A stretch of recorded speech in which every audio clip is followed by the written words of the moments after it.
Hello बच्चों, तो कैसे हैं आप सब? वेरी गुड मॉर्निंग और वेरी गुड इवनिंग, जब भी आप ये लेक्चर देख रहे हो। पिछले लेक्चर में हम लोगों ने बात किया था केमिकल रिएक्शंस पार्ट 1, जिसमें हम लोग सबसे इंपॉर्टेंट क्वेश्चन के बारे में डिस्कस किया था, साथ में जो आज तक प्रीवियस ईयर से क्वेश्चन पूछे जा रहे थे। आज उसी लेक्चर का पार्ट 2 लेकर आए हैं, जो हम लोग उस लेक्चर में कवर नहीं कर पाए जिस क्वेश्चन को, आज उस क्वेश्चन को हम लोग इस वीडियो में कवर करने वाले हैं। हमारा कोशिश ये रहेगा कि आप तक जितने भी इंपॉर्टेंट क्वेश्चन है सब आप तक पहुंचे। तो चलिए इसी के साथ हम लेक्चर शुरू करते हैं। तो हमारा आज का पहला क्वेश्चन है, बोल रहे हैं translate the following statement into chemical equation. कहने का मतलब है आपके सामने कोई रिएक्शन दे देगा और बोलेगा कि आप इसको क्या कीजिए, केमिकल इक्वेशन में कन्वर्ट कीजिए as well as then balance it, और साथ में हमको क्या करना है, बैलेंस करना है। सबसे इंपॉर्टेंट, बैलेंस आप सब रिएक्शन लिखिए, लेकिन इंपॉर्टेंट बात क्या है कि आप जब भी इक्वेशन लिखिएगा साथ में आपको उसको बैलेंस करना सबसे इंपॉर्टेंट बात है। आप जब भी कोई इक्वेशन लिखिए उसको जरूर से जरूर बैलेंस करने का ध्यान रखिएगा। तो हमारा पहला क्वेश्चन है, बोलता है a metal in the form of ribbon Burns with a white Darjeeling film. बोलता है कि एक मेटल है जिसकी क्या बात कर रहे हैं, एक मेटल जो रिबन के फॉर्म में, और जब जलता है तो वाइट डार्जिलिंग फ्लेम देता है and changes into white powder. कहने का मतलब कोई मेटल था, रिबन के फॉर्म में था, प्लस उसको जब जलाते हैं तो एक व्हाइट कलर का डार्जिलिंग फ्लेम देता है। आपको एक बात बता देते हैं, कभी भी अगर आपके क्वेश्चन में रिबन का डिस्कस करें या फिर व्हाइट डार्जिलिंग फ्लेम का अगर डिस्कस करता है, तो इट मीन्स आप श्योर हो जाइए, 99.99% आप श्योर हो जाइए वो मेटल कोई और नहीं, कौन है, मैग्नीशियम। वो कोई और मेटल नहीं, किसकी हम बात कर रहे हैं, मैग्नीशियम के बारे में हम लोग बात कर रहे हैं। तो हमारा क्वेश्चन था, जब हम मेटल को क्या करते हैं, जलाते हैं, या देखिए ये मैग्नीशियम है। कभी भी किसी चीज को जलाना मतलब ऑक्सीजन के प्रेजेंस में, O2 के प्रेजेंस में जब जलाते हैं तो हमारा क्या बनता है, मैग्नीशियम ऑक्साइड प्लस हीट और प्लस लाइट। याद रखिएगा ये जो लाइट है किस फॉर्म में होगा, white dazzling flame. White Darjeeling flame कहने का मतलब क्या है, जैसे कि आप लोग कभी वेल्डिंग होते हुए देखे होंगे, तो वहां पे क्या लगता है, एकदम लाइट ऐसा इमिट होता है जो आपके आंख को ब्लाइंड करने की कोशिश करता है। तो सेम, अगर इस वाइट डार्जिलिंग फ्लेम को अगर हम बहुत लंबे समय तक देखेंगे तो हमारे हम लोग को ब्लाइंडनेस होने की संभावना है, और इसके चलते हमारे आंखों में एक बीमारी होती है, जिस बीमारी का नाम क्या है, फोटो केरा टिटीज। ये बीमारी क्या होगी, हमको सफर करना पड़ेगा अगर हम लोग इसको लगातार देखते हैं। बैलेंस करने की बात बोले, यहाँ पे ऑक्सीजन 2 है, वहां पे ऑक्सीजन 1 है, यहाँ मैग्नीशियम 1, वहां मैग्नीशियम 1। गड़बड़ कौन कर रहा है, ऑक्सीजन। तो ऑक्सीजन 2 यहाँ पर भी क्या करता है, ऑक्सीजन 2 कर देते हैं। अब क्या देखेंगे, मैग्नीशियम 2 हो गया, हम इधर भी मैग्नीशियम 2 कर देते हैं। अब आपके सामने रिएक्शन भी है, बैलेंस भी हो गया, कोई दिक्कत नहीं। लेकिन इंपॉर्टेंट सवाल क्या है, अभी यहाँ पे सवाल खत्म नहीं होता। इंपॉर्टेंट सवाल यहाँ से उठता है जो अभी आपके सामने दिखाए नहीं, जैसे कि जो मैग्नीशियम ऑक्साइड की हम बात करें, मैग्नीशियम ऑक्साइड, ये जो मैग्नीशियम ऑक्साइड है, जरा गौर कीजिए, ये कोई और नहीं मेटल का ऑक्साइड है। और मेटल के ऑक्साइड आपका दो नेचर शो करते हैं, मेटल का ऑक्साइड दो नेचर। एक आपका मेटल का ऑक्साइड का नेचर होगा कौन, बेसिक। बेसिक कहने का मतलब है only and only like base, not acid. मतलब सिर्फ और सिर्फ बेस की तरह, एसिड की तरह नहीं। लेकिन एक दूसरा नेचर होता है जिसको हम लोग क्या बोलते हैं, बेसिक, एम्फोटेरिक। एम्फोटेरिक, ये आपका पहला था कौन, मेटल ऑक्साइड बेसिक की तरह बिहेव करता था। दूसरा कौन है आपका, एम्फोटेरिक। एम्फोटेरिक कहने का मतलब क्या है, ये बेस के साथ, बेस एज वेल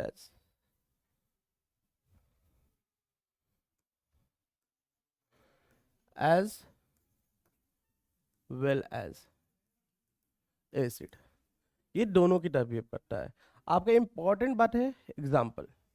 आपके एग्जाम्पल में आता है एक याद करने का ट्रिक, सब पिज्जा।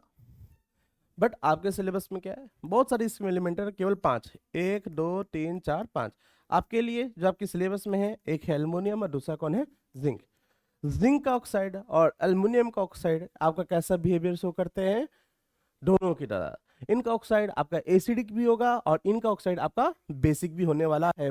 जबकि अदर कोई मेटल का ऑक्साइड अगर हम बात करें, जैसे मैग्नीशियम ऑक्साइड ही ले लिए, ये जो मैग्नीशियम ऑक्साइड आप देख रहे हैं, ये मैग्नीशियम ऑक्साइड का बिहेवियर कैसा होने वाला है, बेसिक, सिर्फ और सिर्फ बेसिक। ये आपका एसिडिक बिहेवियर कभी शो करने वाला नहीं है। और एग्जांपल में आपको बात करते हैं, मैग्नीशियम ऑक्साइड आपका दोनों बिहेवियर दिखाएगा, क्योंकि ये ना तो जिंक है और ना तो एल्युमिनियम है। कुछ एलिमेंट्स को छोड़ के बाकी सब एलिमेंट का नेचर कैसा होगा, आपका एसिडिक होगा। लेकिन जो कुछ मेटल्स हैं उनका नेचर क्या होगा, दोनों की तरह, वो एसिडिक भी बिहेव करेंगे और बेसिक भी बिहेव करेंगे। जबकि मैग्नीशियम कैसा बिहेव करेगा, बेसिक। इनका ऑक्साइड किस नेचर का होने वाला है, बेसिक। सवाल ऐसे देता है कि बोलता है कि सवाल आपका एक एग्जांपल देता है, बहुत पहले एक सवाल आया था, बोलता है एक कंपाउंड है जिसको हम लोग पानी में डालते हैं तो वो कैसा नेचर शो करेगा। और वो कंपाउंड जब जलता है, जिस प्लांट से उसको बनाया, जो जलता है तो वाइट डैजलिंग फ्लेम देता है। फिर से रिपीट कर रहे हैं, एक एलिमेंट जिसको जलाने पर वाइट डैजलिंग फ्लेम देता है तो कंपाउंड बनाता है। उस कंपाउंड को जब हम पानी में डाल देंगे तो उस पानी सॉल्यूशन का नेचर क्या होने वाला है। तो एग्जांपल में आपका मैग्नीशियम था, जलेगा, वाइट डैजलिंग फ्लेम देगा, और उसको जब पानी में डालेंगे तो मैग्नीशियम ऑक्साइड जब पानी में जाएगा तो मैग्नीशियम हाइड्रोक्साइड बना देता है। नेक्स्ट, अब हमारा दूसरा क्वेश्चन बोलता है, why do B store silver chloride in dark colour bottle. Silver chloride को हम लोग डार्क कलर के बॉटल में क्यों रखते हैं। सिल्वर क्लोराइड के साथ आपको पता होना चाहिए एक और है, कौन, एक था आपका AgCl और दूसरा AgBr। AgCl का कलर है आपका कौन, व्हाइट, और AgBr का कलर है आपका होने वाला येलो। पहला सवाल आपको तो इतना इजी करके दे दिया कि बोल दिया AgCl। अगर इस क्वेश्चन में हमको ट्विस्ट करने का मन करे तो हम बोलेंगे क्या, एक ऐसा सब्सटेंस जिसको हम लोग ब्लैक एंड व्हाइट फोटोग्राफी में यूज करते हैं, एक ऐसा सब्सटेंस जिसको हम लोग ब्लैक एंड व्हाइट फोटोग्राफी में यूज करते हैं, उसको डार्क कलर के बॉटल में क्यों रखते हैं। सवाल आपका ये भी हो सकता था। तो याद रखिए, इसके एग्जाम्पल के जरिए हम आपको समझाने की कोशिश करते हैं। आप धूप में जब जाते हैं तो आप गौर किए होंगे, आप व्हाइट गॉगल्स की जगह पर ब्लैक या ब्राउन कलर्स के गॉगल्स को ज्यादा प्रेफर करते हैं। ऐसा इसलिए क्योंकि जो सन से जो लाइट आता है, जो व्हाइट हम लोग ग्लास पहनते हैं, उसमें क्या होता है, आप ज्यादा लाइट पार कर जाता है। लेकिन जब हम लोग ब्लैक या ब्राउन कलर के ये गॉगल्स पहनते हैं तो हम क्या देखते हैं उसमें कि लाइट कम अमाउंट ऑफ पास करते हैं, जिससे हम लोग, हमारा जो आई होता है वो क्या रहता है, प्रोटेक्टेड रहता है। सेम इनको व्हाइट कलर के बॉटल में इसलिए नहीं रखते क्योंकि सर लाइट, सनलाइट आएगा, और खास बात ये कि ये सनलाइट के प्रेजेंस में ये डिकम्पोज हो जाते हैं, सनलाइट के प्रेजेंस में ये डिकम्पोज। लेकिन जब डार्क कलर के बॉटल में रखते हैं तो सनलाइट उतना अमाउंट ऑफ इंटर करता नहीं है, जिसके कारण ये हमारे जो ब्लैक एंड व्हाइट फोटोग्राफी में यूज करने वाले AgCl और AgBr डिकम्पोज नहीं हो पाते। वही सवाल था, why do we store, to prevent them from decomposition. हम लोग किस लिए स्टोर करते, ताकि हम इनका डिकम्पोजिशन ना हो सके, इनको डिकम्पोजिशन होने से क्या कर सके, प्रिवेंट कर सके। क्लियर, क्योंकि अगर सनलाइट के प्रेजेंस में बात करें तो अगर इनका डिकम्पोजिशन होगा तो क्या बनने वाला है, AgCl को अगर हम लोग सनलाइट के प्रेजेंस में, सनलाइट को हम लोग Hμ से डिनोट करते हैं, या तो आप Hμ लिखिए या तो आप सनलाइट लिख दीजिए, तो बनेगा Ag प्लस Cl2 गैस। ठीक एज अ सेम, जब हम लोग AgBr को सनलाइट के प्रेजेंस में हीट करेंगे, सनलाइट के प्रेजेंस में क्या होता है, डिकम्पोज हो जाता है। और ये आप कमेंट में बताइए कि क्या प्रोडक्ट बनने वाला है, क्योंकि इसका डिस्क्रिप्शन, मतलब इसका जो आंसर था हमने पिछले वीडियो में आपको दे रखा है। तो अब हम लोग नेक्स्ट क्वेश्चन की तरफ बढ़ते हैं। तो हमारा क्वेश्चन बोल रहा है, ड्यूरिंग इलेक्ट्रोलाइसिस, जब हम लोग इलेक्ट्रोलाइसिस करते हैं, इलेक्ट्रो का मतलब क्या होता है, जरा ध्यान दीजिएगा।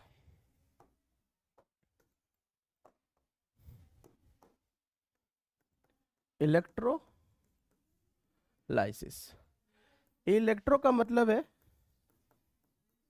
इलेक्ट्रिसिटी, लाइसिस का मतलब है ब्रेक डाउन। मतलब अगर हम लोग किसी को इलेक्ट्रिसिटी की मदद से ब्रेक करते हैं, उस प्रोसेस को बोलते हैं इलेक्ट्रोलाइसिस। ध्यान सुनिएगा, इलेक्ट्रो का मतलब इलेक्ट्रिक करंट और लाइसिस का मतलब ब्रेक डाउन। अगर हम किसी चीज को इलेक्ट्रिसिटी की मदद से ब्रेक करते हैं तो उस प्रोसेस को हम लोग ना क्या नाम देते हैं, इलेक्ट्रोलाइसिस। अब हम इस किसको तोड़ने वाले हैं, वाटर। हम लोग पानी को क्या कर रहे हैं, इलेक्ट्रिसिटी की मदद से तोड़ने वाले हैं। तो पहला सवाल बोलता है name the gas collected at cathode and anode.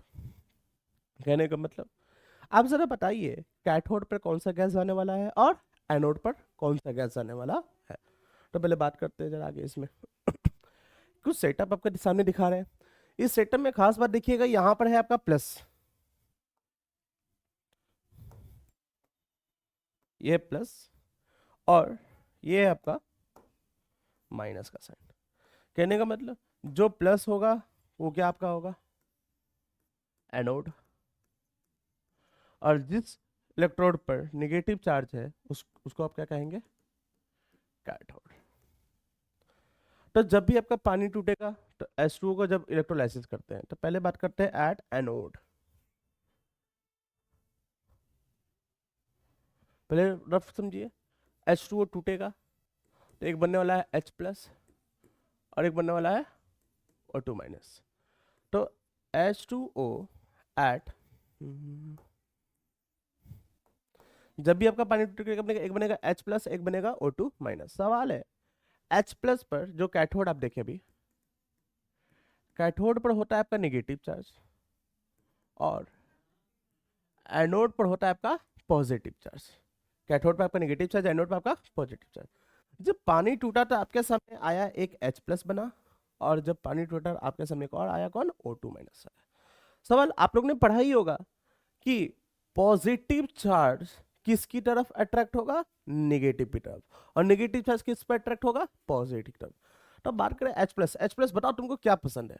तो ये सिंपल से जाना चाहेगा कैथोड के साइड, बिकॉज इसके ऊपर पॉजिटिव चार्ज, इसके ऊपर negative charge, and unlike charge attract each other. अब बात करते हैं O2 माइनस, ये किसके पास जाना चाहेगा, एनोड के पास। क्यों, इसके ऊपर है पॉजिटिव चार्ज, इसके ऊपर है नेगेटिव चार्ज। तो मतलब क्या देख रहे हैं, जो कैथोड पर है कौन सा गैस जा रहा है, हाइड्रोजन गैस जा रहा है, और जो एनोड है उस पर कौन सा गैस जा रहा है, ऑक्सीजन गैस जा रहा है। तो हमारा रिएक्शन क्या बनता है एट कैथोड, कैथोड पे कौन गया आपका H प्लस, कैथोड पे नेगेटिव चार्ज H प्लस जाएगा, ये H प्लस इस पर जाकर क्या बन जाएगा आपका H2। यहाँ पे एक हाइड्रोजन, वहां पर दो दो हाइड्रोजन, तो क्या करते हैं इसको बैलेंस कर देते हैं। हाइड्रोजन हाइड्रोजन बैलेंस हो गया। बट आपको एक दिक्कत यहाँ पे जब गौर करो तो एक H के पास कितना इलेक्ट्रॉन होता है, जरा ध्यान दीजिएगा। H के पास होता है एक इलेक्ट्रॉन, लेकिन H प्लस के पास कितना होता है, 0 इलेक्ट्रॉन। तो अगर हम गौर करें तो यहाँ पे H प्लस है और एक H प्लस में 0 इलेक्ट्रॉन, तो दो H प्लस में भी कितने होंगे, 0 इलेक्ट्रॉन। बट एक H में एक इलेक्ट्रॉन तो दो H में दो इलेक्ट्रॉन। हम क्या देख रहे हैं, इलेक्ट्रॉन की कमी है। लेफ्ट साइड की राइट साइड जिधर कम है हमको क्या काम करना है, उधर इलेक्ट्रॉन देना, जितना कम उतना इलेक्ट्रॉन दे दीजिए। हम क्या देखें, यहाँ पे इलेक्ट्रॉन की कमी है, कितने, दो की कमी है। हम क्या करेंगे, यहाँ पर दो इलेक्ट्रॉन दे देंगे। और ये हो गया मेरा कौन सा रिएक्शन, एट कैथोड रिएक्शन। अब बात करते हैं same as at anode.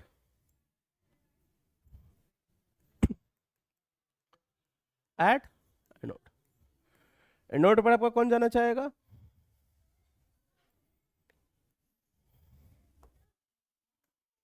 O2 minus जाएगा। ये O2 माइनस जाकर क्या बन जाएगा आपका, O2 बन जाएगा। यहाँ पे दो ऑक्सीजन, यहाँ पे एक, अब बैलेंस करती है। क्लियर आपके यहाँ तक। फिर से बात करते हैं, एक ऑक्सीजन में कितने इलेक्ट्रॉन होते हैं, 8। लेकिन एक O2 माइनस में कितने होते हैं, 10। एक ऑक्सीजन में 8 और एक O2 माइनस में 10। तो सवाल यहां पे कितने इलेक्ट्रॉन होंगे, एक ऑक्सीजन में 10, दो में कितने होंगे, 20 इलेक्ट्रॉन। और एक ऑक्सीजन में होते हैं कितने, 8, दो ऑक्सीजन में कितने हो गए। असल ऑक्सीजन की कमी किधर, इधर किधर, लेफ्ट की राइट, राइट साइड में इलेक्ट्रॉन की कमी है, कितनी कमी है, 4। तो हम क्या करेंगे, इधर 4 इलेक्ट्रॉन को क्या करेंगे, ऐड कर देंगे। ये था आपका कौन सा रिएक्शन, एनोड का रिएक्शन, और ये था आपका कौन, कैथोड का रिएक्शन। आपके सामने जब भी इलेक्ट्रोलाइसिस ऑफ वाटर करें तो आपको सबसे इंपॉर्टेंट बात है, आपको एट कैथोड रिएक्शन और एट एनोड रिएक्शन लिखना जरूरी होता है। क्लियर? आपको ये समझ में आया होगा कि आखिर हमने इसको बैलेंस कैसे किया। एक सबसे आसान मेथड है इलेक्ट्रॉन का मेथड, मतलब इलेक्ट्रॉन के जरिए हम पता करते हैं किसको हमको इलेक्ट्रॉन देना चाहिए और किसको इलेक्ट्रॉन नहीं देना चाहिए। क्लियर? अब आपके सामने सवाल पूछता है, name the gas collected at cathode and anode. Cathode पे था कौन सा चार्ज, नेगेटिव, तो उसके ऊपर गया कौन, पॉजिटिव। तो जरा बताइए, एनोड पर है अगर पॉजिटिव चार्ज तो इसके ऊपर जाएगा कौन, नेगेटिव चार्ज, और कैथोड पर अगर नेगेटिव चार्ज है तो इस पर जाएगा कौन, पॉजिटिव। तो ध्यान नोट कीजिए, तो कैथोड पे आपको कौन सा गैस आ रहा है, हाइड्रोजन गैस, और एनोड पे कौन सा गैस आ रहा है, ऑक्सीजन। इंपॉर्टेंट बात याद रखिएगा आप कि जब क्वेश्चन बोला पहले, अगर पहले कैथोड का नाम लिया तो हम आंसर में पहले कैथोड का गैस मेंशन करेंगे, और आंसर में पहले अगर एनोड का नाम मेंशन करता तो हम पहले एनोड पर जो गैस आएगा उसका नाम लिखेंगे। आप वहां पे एक्सचेंज मत कीजिएगा। तो कैथोड पर था नेगेटिव तो इस पे कौन सा गैस गया, हाइड्रोजन, हाइड्रोजन गैस, और एनोड पर था पॉजिटिव तो इसके ऊपर कौन सा गया, ऑक्सीजन गैस। इसको बदल लिएगा नहीं। नेक्स्ट बोलता है, why is the volume of gas collected over one electrode double that of the other. बोलता है वॉल्यूम दिखा रहा है, जैसे फिगर आप देख रहे होंगे, यहां गौर कीजिए, ये फिगर और ये फिगर। तो सवाल बोलता है कि आप जब फिगर को गौर कीजिएगा तो एक गैस कलेक्टेड हो रहा है, तो बोलता है आप एक एनोड या एक इलेक्ट्रोड पर जो वॉल्यूम देख रहे हैं और दूसरे पर जो वॉल्यूम देख रहे हैं, दोनों के डिफरेंस में 2 गुना का अंतर है। मतलब अगर ये होगा आपका मान लीजिए 4 ml, तो ये होने वाला है आपका 8 ml। अगर ये होने वाला है अगर आपका 2 ml, तो ये होने वाला है आपका 4 ml।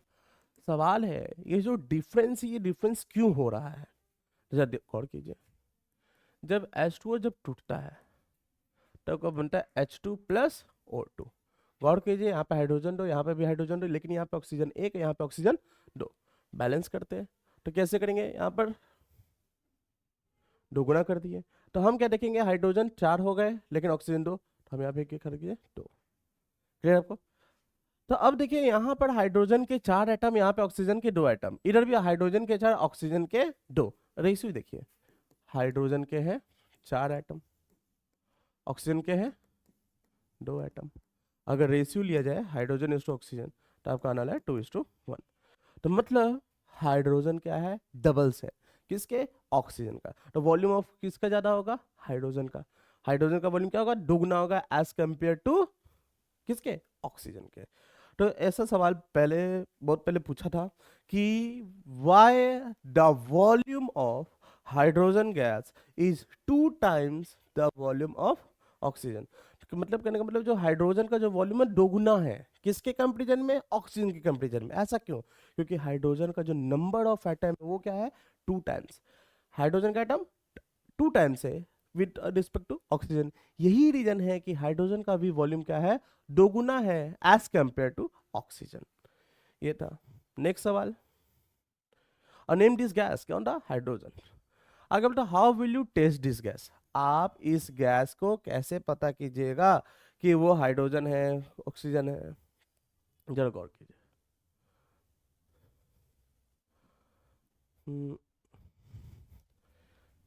ये जो हाइड्रोजन गैस है, हम क्या करेंगे, अगर इसके पास जलता हुआ मैच स्टिक लेकर आते हैं, क्या करते हैं, जलता हुआ मैच स्टिक, तो क्या देखेंगे, स्टार्ट्स टू बर्न, ये जलना शुरू कर देगा। हम जैसे ही मैच स्टिक लेके गए, थोड़ा सा जिसमें चिंगारी है, ग्लो कर रहा है, हम उसको लेके गए तो मैच स्टिक क्या करने लगेगा, वो जलना शुरू करेगा। एक ये प्रेफर रिएक्शन है। अब प्लस दूसरा आपके एनसीईआरटी में मेंशन क्या है, इस हाइड्रोजन गैस को क्या करेंगे हम लोग, सोपी सॉल्यूशन से पास करवाएंगे। ये जैसे ही सोपी सॉल्यूशन से पास होगा तो आपका एक बबल्स बनेगा, बबल्स। इस बबल्स को जब हम लोग क्या करते हैं, बर्न करते हैं, तब हमें एक पॉप साउंड आएगा, और जब ये पॉप साउंड आया तो मतलब ये बता रहा है ये गैस कोई और नहीं, कौन है, हाइड्रोजन गैस है। यही था आपका सवाल, क्लियर हुआ आपको। पहला फिर से name the gas collected at cathode, cathode पे कौन सा गैस जाएगा, कैथोड पे होता है नेगेटिव चार्ज, पॉजिटिव गैस जाएगा, पॉजिटिव गैस कौन, हाइड्रोजन। दूसरा बोलता है एनोड पे होता है पॉजिटिव चार्ज, जाएगा नेगेटिव गैस, नेगेटिव कौन, ऑक्सीजन। फिर से रूल याद रखिएगा, पहले जिसके बोलेगा हमको वो गैस करना है।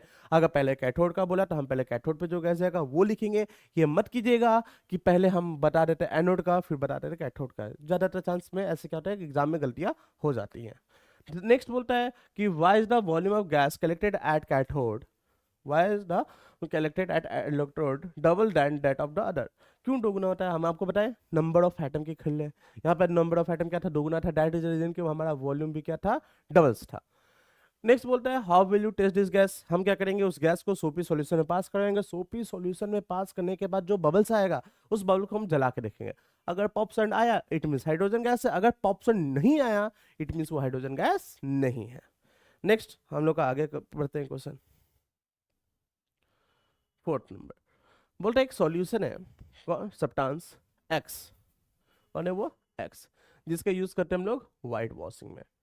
फिर what is the substance x, बताइए वो सब्सटेंस कौन है, और right the chemical reaction of x with water.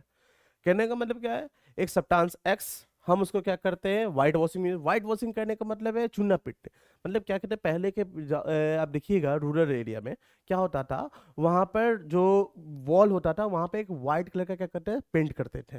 ये व्हाइट वाला क्या होता था, जो चूना होता है, चूना कैल्शियम ऑक्साइड, उसको क्या करते थे पानी में रख देते थे, उसको यूज किया करते थे। तो बोलता है ये सब्सटेंस एक्स है कौन, तो इस एक्स का नाम क्या हो गया आपका, CaO, जिसको हम लोग क्या बोलते हैं, कैल्शियम ऑक्साइड, राइट। फिर बोलता है उसको जब पानी में डालते हैं तो हम इसको क्या करेंगे, पानी में डाल देंगे। जब हम इसको पानी में डालेंगे तब क्या देखेंगे, CaOH2, जिसको नाम क्या होता है स्लेग्ड लाइम या कैल्शियम हाइड्रोक्साइड बोलते हैं। ये क्या आपका स्लेग्ड लाइम, और इसका नाम क्या है, क्विक लाइम बोलिए या कैल्शियम ऑक्साइड बोलिए, कोई दिक्कत नहीं। तो जब आप क्विक लाइम को पानी में डालिएगा तो क्या बनता है स्लेग्ड लाइम, और याद रखिए साथ में हीट रिलीज होता है और साथ में आवाज भी रिलीज होता है, फिजिंग साउंड भी देखने को हम लोग को मिलता है। क्लियर आपको, बहुत इंपॉर्टेंट था, बहुत बार पहले से पूछा जा चुका है, अब इसको कम कर दिया गया है क्वेश्चन को बोर्ड में, लेकिन पहले इसका सवाल बहुत ज्यादा, हर एक ईयर में इसका क्वेश्चन पहले आया करता था, अभी थोड़ा सा वेटेज कम किया, लेकिन इंपॉर्टेंट है इसलिए आपको सीखना सबसे ज्यादा जरूरी है। कैल्शियम ऑक्साइड को पानी में डालिएगा कैल्शियम हाइड्रोक्साइड बनेगा, और ये कैल्शियम हाइड्रोक्साइड, कैल्शियम ऑक्साइड का व्हाइट वॉशिंग में, ये कैल्शियम हाइड्रोक्साइड को जब हम कुछ समय के लिए वॉल पर छोड़ देते हैं, सवाल है क्यों यूज कर रहे हैं, क्या फायदा, तो हम इसको जब वॉल पे कुछ समय के लिए छोड़ देते हैं तो ये कैल्शियम हाइड्रोक्साइड आसपास प्रेजेंट CO2 गैस के साथ क्या कर जाता था, रिएक्शन कर जाता था, और क्या बना देता CaCO3 और प्लस वाटर। ये CaCO3 जो है हम इसको क्या बोलते हैं, मार्बल, ये कोई और नहीं मार्बल है, जिसका हम लोग लाइम स्टोन नाम है, लाइम स्टोन, और इसके कारण हमारा क्या दिखता था, वॉल शाइनी अपीयरेंस होता था। इससे हम लोग क्या करते थे, चुना का यूज करते थे। कैल्शियम ऑक्साइड यूज करने का रीजन क्या है, कैल्शियम ऑक्साइड को जैसे ही पानी में डालेंगे कैल्शियम हाइड्रोक्साइड बन जाएगा, जो कैल्शियम हाइड्रोक्साइड है इसको कुछ समय के लिए जब हम लोग वॉल पे छोड़ देते थे तो ये आसपास में प्रेजेंट CO2 गैस के साथ क्या करता था, रिएक्ट कर कर क्या बना दिया करता था आपका CaCO3, जिसके कारण हमारा वॉल क्या करता था, शाइनी अपीयरेंस देता था। नेक्स्ट हमारा क्वेश्चन होने वाला है,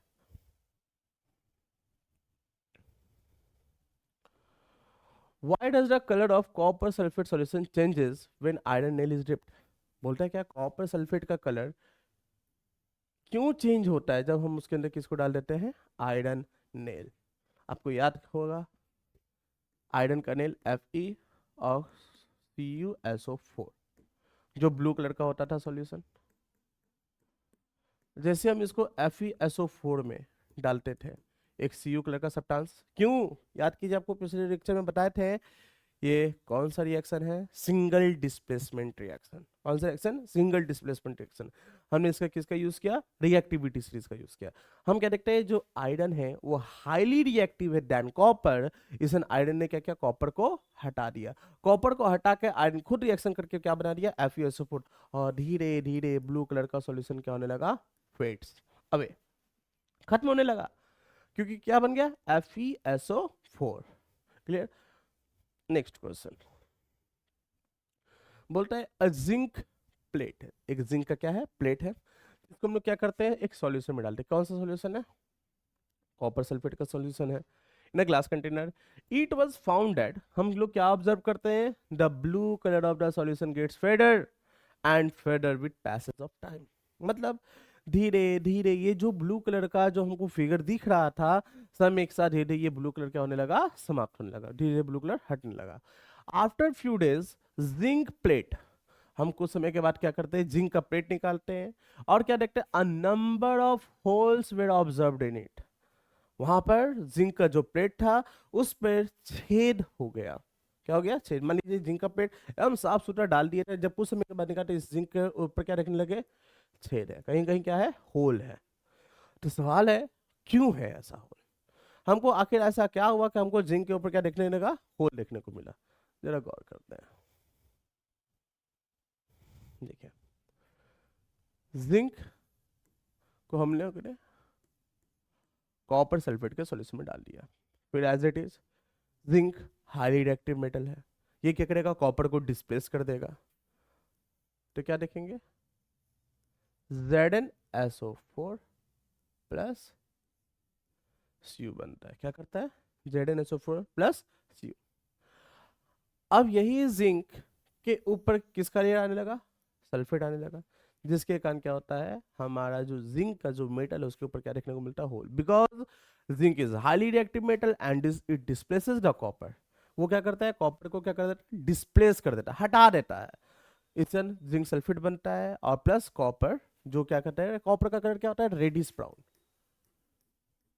रेडिश ब्राउन।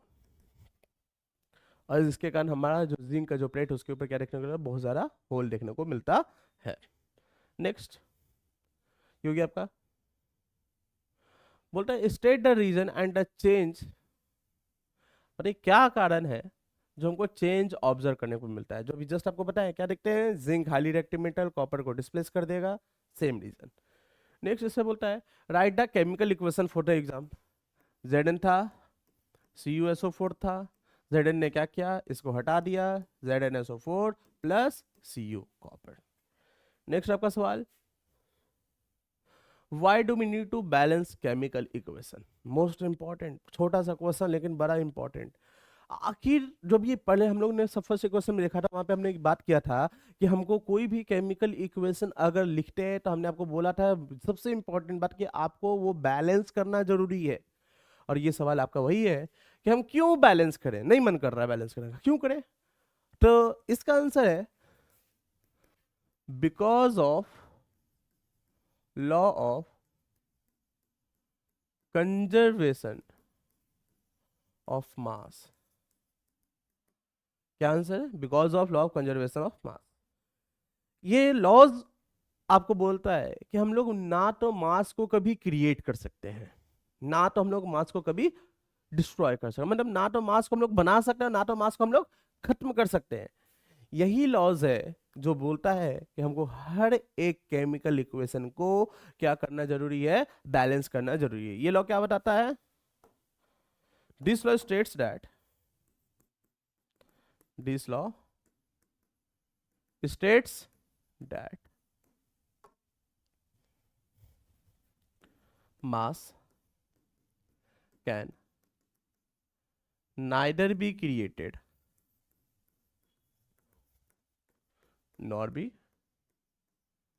destroyed। कहने का मतलब ना तो हम लोग कभी क्रिएट कर सकते हैं, ना तो हम लोग कभी खत्म कर सकते हैं। यही रीजन है कि हमको क्या करना पड़ेगा? बैलेंस। किसको? केमिकल इक्वेशंस को। क्लियर है? Next, okay. बोलता why is respiration considered as a exothermic reaction. आपने दो टाइप्स ऑफ रिएक्शन पढ़ा होगा, एक होते हैं कौन, इंडोथर्मिक रिएक्शन, और एक होते हैं कौन, एक्सोथर्मिक रिएक्शन। सवाल है क्या होता है, व्हाट इज इंडो और व्हाट इज एक्सो। समझिए, एक ऐसा chemical reaction, a chemical reaction in which energy is absorbed। Important word absorb, क्या कहने का मतलब, अगर किसी रिएक्शन में एनर्जी एब्जॉर्ब हो जा रहा है, एनर्जी हम लोग एब्जॉर्ब कर रहे हैं, तो वैसे रिएक्शन को क्या बोलते थे, इंडोथर्मिक रिएक्शन। अब याद कीजिए, इस एनर्जी आपको रिक्वायर्ड कहाँ होती है, किस रिएक्शन आप एनर्जी को रिक्वायर्ड करते थे, तो आप पढ़े होंगे डिकम्पोजिशन रिएक्शन। वहां पे डिकम्पोजिशन रिएक्शन में हमने तीन प्रकार का एनर्जी लिया, पहला सनलाइट, दूसरा हीट, हीट की मदद से हम लोग यूज करते थे, फिर हम लोग सनलाइट की मदद से यूज करते थे, फिर हम लोग इलेक्ट्रिसिटी की मदद से सारे डिकम्पोजिशन रिएक्शन क्या करते थे। तो मतलब डिकम्पोजिशन रिएक्शन कौन है, इंडोथर्मिक रिएक्शन। मतलब अगर बात करें तो डिकम्पोजिशन रिएक्शन एग्जाम्पल देना चाहे तो हम लोग क्या बोल सकते हैं, it is a type of endothermic reaction. क्यों, क्योंकि दोनों में से इंडो में क्या होता है, एनर्जी एब्जॉर्ब करना रहता है, और डिकम्पोजिशन में भी क्या होता है, एनर्जी एब्जॉर्ब करना रहता है। क्लियर। एक्सो में क्या होता है, यहाँ पर हमको एनर्जी एब्जॉर्ब नहीं करना है, यहाँ पे हमको एनर्जी रिलीज करना। Chemical reaction in which energy is release, यहाँ पे एनर्जी क्या होता है, रिलीज होता है। अब एग्जाम्पल बोला क्यों, ये रेस्पिरेशन में ऐसा क्या होता है कि एनर्जी रिलीज होता है, आपको बता देते हैं। जब भी आप रेस्पिरेशन कीजिएगा, अब देखिएगा, रेस्पिरेशन में आपके से में प्रेजेंट होता है ग्लूकोज C6H12O6 प्लस हमने ऑक्सीजन लिया, तो हम क्या देखते हैं, हम लोग CO2 प्लस H2O और प्लस ATP रिलीज करते हैं, और ये कोई और नहीं, एक प्रकार का कौन है, एनर्जी। तो मतलब ड्यूरिंग रेस्पिरेशन हम लोग क्या ऑब्जर्व करते हैं, ड्यूरिंग रेस्पिरेशन हम लोग ये देखते हैं कि एनर्जी क्या हो रहा है, रिलीज हो रहा है। इसी कारण हम लोग रेस्पिरेशन को कौन से में किस में करते हैं, example as a exothermic reaction. Clear. Next, on adding dilute hydrochloric acid, हम लोग क्या कर रहे हैं, डाइल्यूट हाइड्रोक्लोरिक एसिड लेते हैं, हम उसके अंदर क्या करते हैं, कॉपर ऑक्साइड को मिला देते हैं, कॉपर ऑक्साइड के कॉपर ऑक्साइड का कलर क्या होता है, ब्लैक कलर का होता है। The solution form is blue green बन जाता है। तो बोलते हैं प्रेडिक्ट द न्यू कंपाउंड, जो नया कंपाउंड बना उसका नाम बताइए कौन है वो, साथ में blue green colour of the solution. जरा देखिए, HCl बोला, HCl, फिर क्या बोलता है, कॉपर ऑक्साइड का पाउडर है, CuO, कॉपर ऑक्साइड। जब ये लोग आपस में रिएक्शन करेंगे तो याद रखिएगा, हाइड्रोजन लेकर भाग जाएगा ऑक्सीजन को, कॉपर लेकर भाग जाएगा क्लोरीन को, और क्या बना लेगा, CuCl2 प्लस H2O, और यही कलर क्या होता है, ब्लूइश ग्रीन। किस कलर का होता है, ब्लूइश ग्रीन। वही जो बोला है, सॉल्यूशन जब आपस में मिक्स करते थे एक सॉल्यूशन बनता है कौन, ब्लूइश ग्रीन। ये ब्लूइश ग्रीन कोई और नहीं, कौन है, CuCl2। कमेंट पे नाम बताइएगा, बताए थे पिछले लेक्चर में, कॉपर के दो वैलेंसी, याद रखिएगा। इसका नेम आपको कहाँ बताना है, नेम कहाँ कीजिए, कमेंट सेक्शन में, कि आखिर क्या नाम होगा इस CuCl2 का। क्लियर। हमारा नेक्स्ट क्वेश्चन, आज के लिए इतना ही क्वेश्चन था। आज आपको बोलते हैं कि जब भी जितना हमने रिएक्शन किया, name the type of reaction, जो भी आपने रिएक्शन पढ़ा वो किस टाइप में आएंगे, ये आप कहाँ कीजिए, कमेंट कीजिए, कि जो रिएक्शन है वो किस टाइप से होंगे, कॉम्बिनेशन है कि डिकम्पोजिशन है, तो डिकम्पोजिशन में कौन सा डिकम्पोजिशन, फोटोलाइटिक, थर्मोलाइटिक, इलेक्ट्रोलाइटिक, कि आपका combination reaction, exothermic reaction, endothermic, ये सारे आंसर आप कमेंट सेक्शन में मेंशन कीजिए। अगर आपको ये वीडियो पसंद आ रहा है तो प्लीज़ हार्ट मेंशन कीजिएगा, क्या हाँ आपको ये वीडियो अच्छा लग रहा है। दूसरा, अगर आपको कोई भी रिलेटेड डाउट हो रहा है, आपको जो भी टॉपिक चाहिए, आप कमेंट मेंशन कीजिए, हम उस टॉपिक से रिलेटेड आपको क्या करेंगे, वीडियो अपलोड करेंगे, ताकि आपको एग्जाम देने में कोई दिक्कत नहीं हो। तो आज के लिए इतना ही। Thank you, all the very best.